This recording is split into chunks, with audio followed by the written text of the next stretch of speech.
This is a really important advisory board for me to join, and I'll go back to my wife again.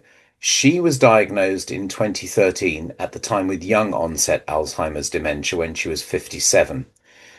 She was misdiagnosed 2 years earlier, and all the tests were based on what I think is known as pencil and paper.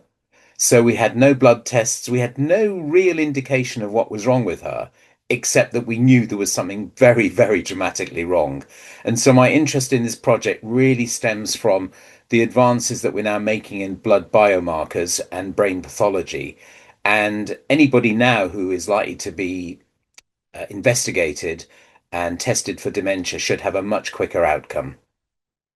This was very close to my heart because I promised myself to be a voice for the voiceless of all the community members, especially the people from South Asia whose language had difficulties and barriers. There were cultural challenges. There were deep seated religious beliefs which made life a bit difficult to adjust in the United Kingdom. So that motivated me to share my story and to join in the campaign for people who are suffering from dementia. And AD-RIDDLE helps in early detection and support.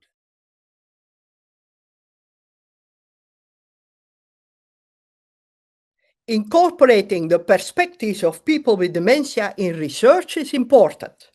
Their active involvement is essential for developing interventions and practices that genuinely meet their needs in everyday life. Collaborating with people with dementia can broaden academic researchers' perspectives, enhancing the relevance and quality of the research. Sharing experiences is a gradual and inspiring process. This requires ongoing effort and support as it faces challenges in a society that still does not fully understand people with dementia.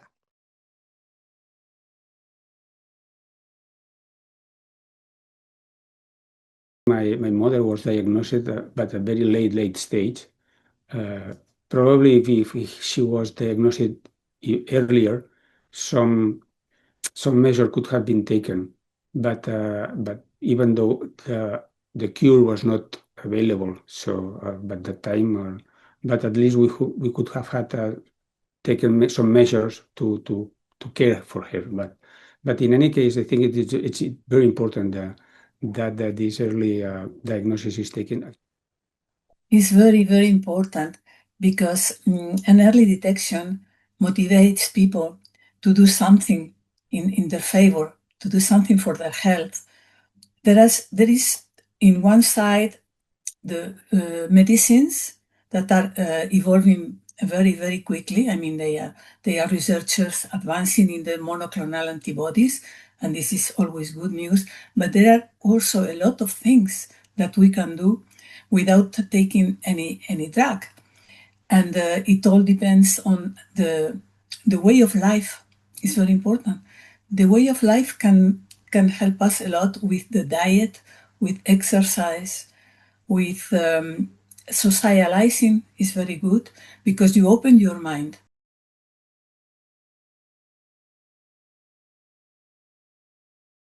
Be physically active, walk in nature, meet people, engage in hobbies you enjoy, eat healthily, avoid saturated fats, for instance, and keep also your brain stimulated. And what learned quite last year, perhaps it was concrete, how important it is to make sure that your vision and hearing are properly taken care of. Well, brain health is not only absence of any brain disease, but is involved all our personality.